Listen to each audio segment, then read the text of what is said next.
Kamusta pong muli mga katambay? Nagbabalik po ang inyong lingkod, si Kamanong po. Dito po sa ating maliit na channel, siyempre po, Tambayang Makabayan. Kinukomentuhan po na inyong lingkod. Ito po mga katambay, komentuhan po natin mga katambay. Ito pong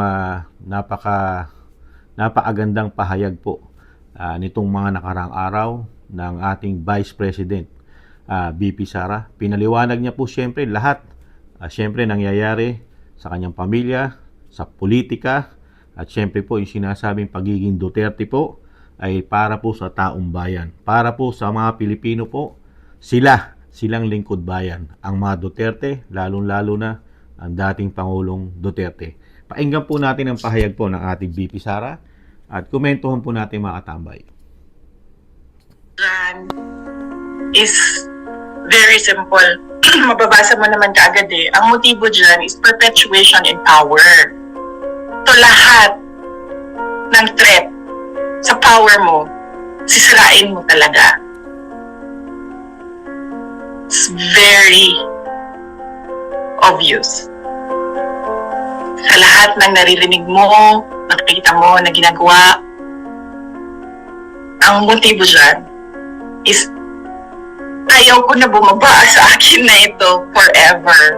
Kaya sirain ko kayo lahat. Wala akong pakialam kung totoo man o hindi ang paninira ko sa inyo. Basta lang masira kayo. Yan yung motibo dyan. It's all about politics. Everything is all about politics and power. Okay? So, amidst this all paninira, VP, how long will the Dutertes stand po for the Filipino people? Yun na lang, not na lang. Yun, lagi naman ang kasama namin eh. Sa Davao City pa lang kasama namin taong bayan. We've always been outsiders. Nakita natin yun sa administrasyon ni Pangulong Rodrigo Duterte. Hindi naman siya kasali doon sa mga grupo ng mga politiko na laging safe eh. Si PRD was always in the eye. Always the eye of the storm si PRD dahil para sa kanya taong bayan yung kasama niya, hindi mga politiko. So hanggang ngayon, nandyan pa rin kami sa taong bayan. Kung makikita nyo, sino ba yung mamaisog rallies? Diba? Sino ba yung mga nag-conduct ng mga maisog meetings? Wala naman kayo nakikitang politiko dun eh. Lahat sila. Mga ordinary citizens, lahat sila taong bayan. So, hindi ko lang alam kung hanggang kailan nandyan ang suporta ng taong bayan. Pero kami, for all eternity, yung pamilya namin nandito para sa taong bayan. Yan po ang makabagbag damdaming pahayag po ng Vice President po, lalo po sa politika at siyempre po sa pagmamahal sa taong bayan mga katambay. Pinaliwanag niya po lahat mga katambay ang nangyayari po siyempre po sa ngayon sa kanilang pamilya na nangyayari po. Di ba? Alam naman natin, di ba mga katambay, hindi naman po ligid sa atin yung ginagawa pong harassment, political harassment sa pamilya Duterte at yung pahayag ng BP talagang tago sa puso, ramdam mo yung lungkot, maluha-luha po siya na yung kanyang mata, talagang sa sobrang lungkot dahil hindi niya rin kasi ini-expect na magkakaganito po ang sitwasyon, unang-una ng bansa, pangalawa yung sinamahan niya po na grupo na ang akala niya ay yung sinamahan niya ay maayos at maglilingkod ng tama at yung ginawa ng kanyang ama na paglilingkod sa atin sa 6 na taon, akala niya siguro, gagawing iko-continue yung paglilingkod ng administrasyon ng Marcos dito po sa nasimulan ng kanyang ama, mga katambay. Kaya nakakalungkot po dahil na po sa politika, kapangyarihan, power na nabalik na sa'yo, at yung iba na talagang ayaw nang mawala sa kanila lahat. Yung yung panandalian. Panandalian lang naman po lahat yan politika. Wala pong forever diyan, di ba mga katambay? Kaya lang ang taong bayan, yung sakripisyo na naman na dadanasin natin, mga kababayan, dito po sa nangyayari po, lalo po sa sinasabi, di ba, mga pahayag nung nakaraan ng ating Vice President na ang problema ng bayan dapat unahin, kahirapan, kawalan ng trabaho, yung sapat na makakain ng mga Pilipino sa kanilang mga hapagkainan, sa kanilang mga mesa, na sapat, abot, kayang bilihin, di ba? Sa kabila ng hirap na hirap pong itaas ng gobyerno ang mga sweldo ng ating mga manggagawa na nasa laylayan, di ba? At talagang nakakalungkot lang. Dahil nga alam naman po natin at ligid din po lalo po sa mga taga Davao, di ba? Na ang mga Duterte ay never pong sinamahan o sumama o sumausaw sila sa grupo ng mga politiko. Di po ba? Lalong-lalo ang dating Pangulong Duterte, never yan na sumali sa malalaking mga sinasabing politika at grupo. Di ba? Halos sa tao. Yun lang po maipagmamalaki ng mga Duterte. Ang kasama po nila, lalo po ng pamilya Duterte, ay taong bayan, hindi po mga politiko. Hindi po katulad ng mga traditional politiko o politician, mga traditional. Ang pinararami po nila ay grupo ng politiko. Di po ba? Partido. Partido po sila ng gigigil, paramihin. Ganyan po nangyayari ngayon sa politika sa atin ngayon. Malayo pang halalan, lalo sa presidensya. Nakita niyo po, meron na po nag-uumpisa na halos gustong kunin lahat ang partido ng Pilipinas. Mga gobernador, mga partido sa nasyonal, hanggang sa pagiging partido yata sa kapitan, sa ground, ay gusto na rin makuha lahat, mga katambay. Yan yung sinasabi ni Vice President ng mga trapong politiko, mga katambay, na ayaw nang mawala sa kanilang kapangyarihan. Nakakalungkot lang po, mga katambay, diba? Dahil sa kabila ng sakripisyo ng matandang Duterte, ang dating Pangulong Duterte, na naglingkod po ng 6 na taon sa ating bayan, na wala man lang pong issue na mabigat about sa korupsyon. Halos lahat ng mga presidente, lahatin na natin. Wala pong, nung mauso po ang survey, di ba? Nung mauso ang survey ng mga pangulo at ng mga lingkod bayan natin, tanging si dating Pangulong Duterte lang ang pinagkatiwalaan ng majority ng mga botante ng mga Pilipino. Di ba? Mula umpisa hanggang matapos, lagi siyang nasa top plus. Hindi siya lumalaglag ng 20% ang kanyang trust and approval rating. Di ba? Never. Unang taon hanggang matapos ang taon, 80 plus ang kanyang approval at trust rating sa mga Pilipino. Pero ngayon, sinasabi nila na napakagaling ng Pangulo ngayon. Pero ang tiwala ng mamamayan, approval, ay 20% na lang mahigit. Pero pilit pa rin nila isinasaksak sa ating maisip na itong presidente na ito ay tinatangkilik, minamahal at gustong-gusto ng majority ng Pilipino. Na 20% lang ang kanyang dala-dala. At napakarami na po na mga pangako rin na hindi naman natutupad sa mga Pilipino. Puro pangako, mga katambay. Puro gagawin. Puro panaginip. Puro pangarap, mga katambay. Nilalaro po nila. At napakalaki pong mga numero din. Kaya po nakita ni Vice President yan, mga katambay, di ba? Yung korupsyon sa nasyonal, kung paano po nila hinuhokus-pokus ang mga budget ng gobyerno para lang pumapunta sa kanilang mga opisina kilalaki, di ba? Confidential fund pa lang. Confidential fund pa lang ng mga bawat ahensya ng ating pamahalaan ay malulula ka na sa laki. Ubod ng lalaki. Confidential fund pa lang. Wala pa dyan yung budget nila. Hindi pa kasama, mga katambay. Ganong kalalaki. Pero wala tayong nakikitang progresibo. lalo sa pangangailangan ng mahihirap. Naululustay lang, di ba? Hindi, kaya nga po itong mga Duterte, mga tambay, kahit ano gawin nila ngayon, harassment, panggigipit, marami dyan nung araw, nung panahon ni dating Pangulong Duterte, di ba? Talagang kung makasipsip sila, wagas.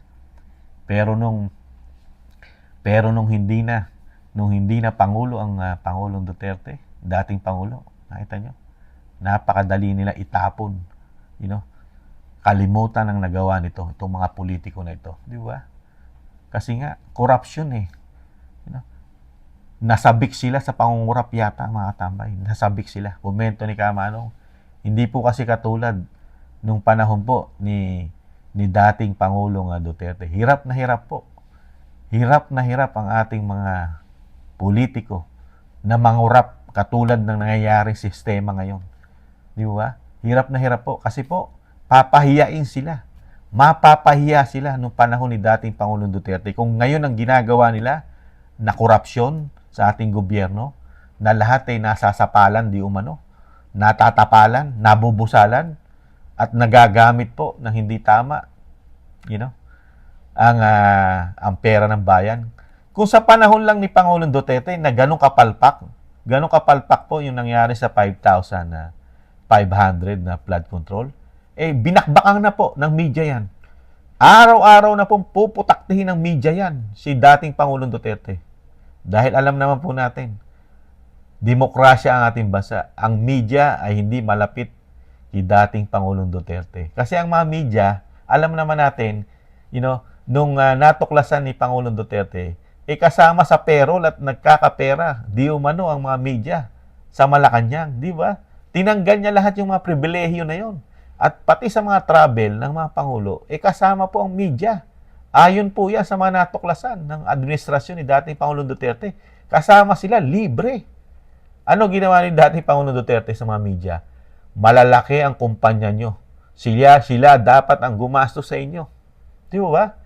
Kaya nga po, lumayo ang loob ng mga media. Lalo dun sa mga panahon na mayroong mga paimkim at may mga sinasabing under the table pa sila. Komento ni Kamanong, ang mga media, talagang lahat po ng pribilehyo na nakukuha sa gobyerno, tinanggal ng dating Pangulong Duterte. At lalong nagalit din sa kanya, di ba? Galit na galit din kay dating Pangulong Duterte ang mga mayayaman, mga oligarko. Never matutuwa kay dating Pangulong Duterte ang mga oligarko kasi pinagbubuwis niya ng tama. Kailangan maningil ang gobyerno ng tama para magamit ng bansa at ng mga Pilipino. Di ba? Ilang pong mayayamang maoligarko ang napilitang magbayad ng kanilang utang. Nagbayad ng mga buwis. Meron pang mga estasyong napasara. Tanging si dating Pangulong Duterte lang nakagawa nun, mga tambay. Na-expose mo lahat ang ginagawa ng mga oligarko sa ating bansa. Kung gaano nila, pakinabangan ang pera, gulangan ng gobyerno, na doktorin ng mga taxes, gawa ng paraan, di ba? Sa ngayon nakikita natin, mukhang bumabalik na naman po yung dating gawi ng mga oligarko na nagkakaroon po ng hocus-pocus ang kanilang mga taxes. Komento ni Kamanong, mga katambay. Nakakagulat po. Kaya napakalaking bagay na nagkaroon tayo ng isang Duterte sa ating bansa. Sa 6 na taon, nakita po natin, naramdaman natin yung gobyerno na ito pala ang dapat na gawin ng gobyerno. Di ba? Sayang lang, hindi nagtuloy-tuloy. Wala tayong magagawa, mga katambay, kasi magsisiman tayo ngayon, huli na. Kaya talagang ang pag-asa na lang natin, mabago. Kaya lang, sa tingin ni Kamano, kung ganito ng ganito ang mangyayari, mahihirapan pa pong mabago ang ating bansa dahil, nakuha na nila yung power at syempre, iba na po ang ginagawa nilang paghawak sa power ngayon, mga katambay. Kapit-tuko na po, mga katambay. Kapit-tuko. Kilalaki na po ng mga hindi ini-expose ng media ngayon. bulag ang media, walang expose sa nangyayari sa ating bansa, sa ating gobyerno. Lahat po, hindi po nila pinapahayag, wala na pong demokrasya ang media natin ngayon mga tambay. Nagiging one-sided na po ngayon ang lalong malalaking media, mainstream media. Di katulad nung panahon ni dating Pangulong Duterte, malayang-malaya ang mga media. Ine-expose nila lahat ang nangyayari sa ating bansa, lalo kung may korupsyon, nangyayari sa mga departamento ng gobyerno, lahat po yun ay lumalabas. Pero ngayon, walang sumisingaw na anomalya sa bawat department ng ating gobyerno ngayon. Nakapagtataka mga tambay. Walang nagiging oposisyon ngayon sa ating gobyerno. Maliban lang po sa isang BP Sara, siya lang po nagkaroon ng lakas na loob na sabihin ng korupsyon nangyayari sa gobyerno ng bagong Pilipinas. Tanging si Vice President Sara Duterte lang naglakas loob. Sa ngayon, ang ginagawa nito mga ito, itong mga department na ito, sobra-sobra kayong gumastos ng pera. Saan napupunta? Wala kayong mga proyekto. Pero ang lalaki ng mga budget nyo sa mga inyong opisina. Di ba? Duterte pa rin ang nagsalita, mga katambay. Pero media, hindi halos kinagat. Isang dali lang kinagat ng media, wala na. Wala nang mga investigasyon. Hindi na rin tinutukan ng mga... Siyempre, sino tututok ng mga korupsyon? Kung sila yung korupsyon, yung department nila yung korupsyon. Lalo sa Kamara, sa Senado. Kasama sila sa part ng korupsyon. Ayaw kay BP Sara. Kaya sa ngayon po, nakikita ni Kamanong, tanging mga Duterte na lang ang talagang may paninindigan at sinasabing may pagmamahal sa bayan. Kaya nga sinasabi nila, hanggang sa kanilang eternity, ang pamilya nila ay para sa bayan, para sa taong bayan, mga katambay. Kasi nagkaroon na tayo ng nagkaroon na tayo ng isang leader na talagang naging para kay Kamanong talagang naging makabayan, makatao. Kahit anong pukol, di ba? Napakarami nilang mga gawa-gawang issue kung saan-saan nila dinadala. Meron diyang EJK, sa War on Drugs, West Philippine Sea, tuta ng China, di ba? At pinapasok na rin ang ICC, di ba? Kaya nakakagulat kung walang Duterte sa ating bansa at sasabihin natin na hindi nagmamahal ito sa bayan, hindi nagmamahal ang mga Duterte. Kawawa po bansa natin. Kasi mga congressman, noong nakaraan, di ba? Pilit nilang gustong balangkasin ang ating saligang batas, lalo yung kanilang PI, yung People Initiative, na kinukuhanan tayo ng boto, nagbabayad pa sila ng pirma, di ba? Kaya makikita mo yung logic di ba? Ano ginagawa nila ngayon? Kung walang mga Duterte na sinasabi yung totoong gagawin nila, na pilit nila tayong nililing lang, di ba? Tingnan mo, yung mga kapitan lang, ano sabi na speaker? Pahabain ko termino nyo. Gagawan namin ng batas para humaba ang termino nyo. Di ba? Kaya nga, kung nag-iisip lang mga Pilipino, kaya gustong-gusto nilang balangkasin ng batas. Di ba? Yung PI na yan, yung charter change, yung People Initiative. Dahil nga, gusto na nilang maging forever. Pahabain ang mga termino nila. Lahat sila. Komento ni Kamanong. Kasi mismo sa baba, nadudulas na sila. Sinasabi na nila, lalo ng speaker, pangliligaw sa mga lower LGUs, di ba? Sinasabi niyang, kami ang bahala, hahaba ang termino nyo. Di ba? Yung mga salita na yon, pwede nilang gawin sa sarili nila kung natuloy lang yung chacha, yung PI. Di ba? Logic lang yan, mga katamay. Kaya nga tama yung sabi ni dating Pangulong Duterte. Alam na niya ang mangyayari kung matutuloy ang chacha at ang PPI, ang People Initiative. Di ba? Buti na lang po. Buti na lang naharangan. Naharangan dahil nga gumawa ng ang taong bayan sa pamamagitan ni dating Pangulong Duterte na puro tao ang kasama ng maisog. Wala naman nag-organize niyan ng mga politiko. Puro taong bayan nagmamahal sa mga Duterte. Di ba mga tambay? Pasalamat tayo dahil kay Pangulong Duterte. Kung hindi dahil kay Pangulong Duterte, magtutuloy-tuloy ang pagbalangkas nila ng charter change, ang chacha at ang PI. Kung natuloy yan, patay tayo. Hindi na natin sila kayang bakbakin sa pwesto, mga katambay. Forever na sila dyan. Baka magkaroon na tayo ng Prime Minister, mga tambay. Na sila na lang po. Pag may Prime Minister, sila na lang. Wala na halos silbi ang mga taong bayan, mga tambay. Sila-sila na lang ang maghahalal sa kani-kanila sarili, sa kani-kanila kamag-anak. Di ba? Buti na lang naagapan ng grupo ng maisog ni dating Pangulong Duterte ang plano po ng ayaw na umalis sa pwesto, mga tabay. Kaya nagpapasalamat din si Kamanong dahil nawala po yan at hindi natuloy ang tsatsya na yan at PI. Dahil ngayon, nakikita naman natin, di ba? Sa mga kapitan pa lang, gusto, pahabain nila termino. Sa katawan pa nila. Sa sarili pa kaya nila hindi nila gawin yun. Kaya mga katamay, tama po si Pangulong Duterte at lalong tama po ang mga Duterte, si Paulo, si Mayor Baste at syempre po ang ating Vice President na talagang sila kailanman ay hindi sila sasawsaw at magsisip-sip sa mga politiko. Hindi po katulad ng mga politiko ngayon. Ubod ng mga sip-sip, mga kumakahigop at kumakahimod sa mga politiko, lalo sa mga nakapwesto, kapituko. Dahil nga po sa kapangyarihan, pakinabang, at syempre, sinasabi, meron pang mga under the table. Kaya, komento ni Kamano, kaya nga itong mga Duterte, hindi sila takot.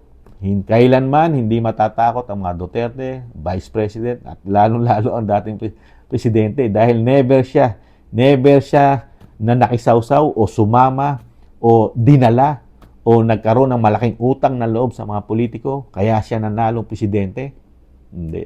Kaya ang BP Sara, kung papalari maging presidente, tao ang magluluklok sa kanya, hindi politiko, taong bayan, mga katambay. Hindi katulad nung nasa kabilang side, puro politiko ang pinararami nila. Kaya magkaiba. Yung sinasabing yung maglilingkod ng tapat, sa kabilang side, sa salita lang yon. Pero yung narito yung puso, damdamin, paglilingkod, makabayan, makatao, at may takot sa Diyos, ito po yun, si Vice President Sara Duterte at ang kanyang pamilya. Mga katambay, maraming salamat po. At syempre po, nakakalungkot po sa dinanas po ng ating Vice President na siya po ay nabudol. Nabudol po siya. Nakakalungkot lang po. Hindi niya ina-expect na magkakaganyan po ang samahan, ang mga pangako, ang mga promise ng nambudol sa kanya. Pero ganun po talaga parang gulong lang yan. Ngayon, inaapi ka, inaapak-apakan ka, may panahon para sa'yo, Vice President. Aangat ka at mapupunta ka doon sa pinaka-top. Muli po, si Katambay Manong, maraming salamat po sa nakagusto po ng ating Malita Channel, Tambayang Makabayan. Komento na inyong lingkod. At salamat din po sa mga nagko-comment. Siyempre, share, like, at siyempre, subscribe. Maraming salamat po. Ingatan nawa po mga katambay. Sa muli, paalam, bye-bye.